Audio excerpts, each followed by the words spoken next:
আসসালামু আলাইকুম ওরহমতুল্লাহ।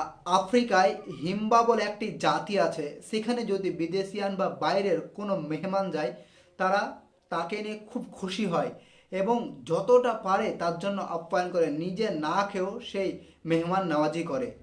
খুব সুন্দর তাদের এই রীতিনীতি ইসলাম ধর্মের সঙ্গে পরিপূর্ণ মিলে যায়।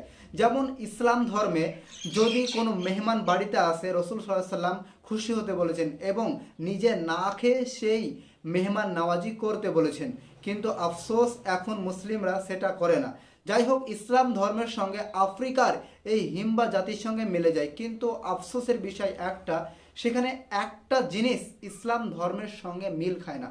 কারণ সেখানে আফ্রিকায় যে নারীগুলো আছে, তাদেরকেও সেই মেহমানের সঙ্গে থাকতে হয় এবং শরীর দিতে হয়। তারা যদি ইচ্ছা নাও করে, তাদের ইচ্ছার বিরুদ্ধে, তাদের হাজব্যান্ড হোক, তাদের স্বামী হোক কিংবা তাদের বাবা হোক, ইচ্ছার বিরুদ্ধে তাকে রাত কাটাতে হয় এবং শরীর দিতে হয়, জোরপূর্বক সেখানে ভরে দেওয়া হয়। এবং তাদের এই রীতি রেওয়াজটা ইসলাম ধর্মের সঙ্গে মিলে না।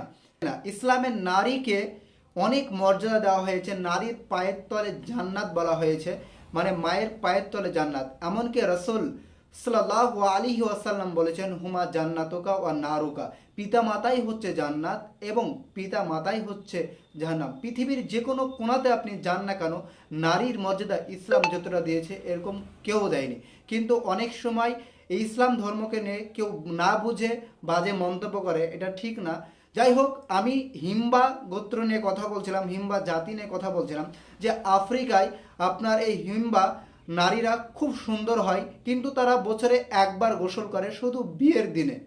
এটা আপনি শুনলে হাসবেন, কারণ সেখানে তাদেরকে গোসল করতে দেওয়া হয় না, তাদের প্রতি এই জুলুমটা করা হয়, কঠোর তাদের প্রতি করানো হয়। তার জন্য তারা এক ধরনের ওই গাছগাছড়া পশুর চামড়া দিয়ে তারা পেস্ট বানায় এবং সেটা তারা পুরো শরীরে তারা মাখে। তার কারণে আপনার জঙ্গলি যেসব আপনার পোকামাকড় আছে এবং রৌদ্রের তাপ তাদের গায়ে পড়ে না। এইভাবেই তারা নিজের চামড়াকে, নিজের ত্বককে সযত্নে রাখে।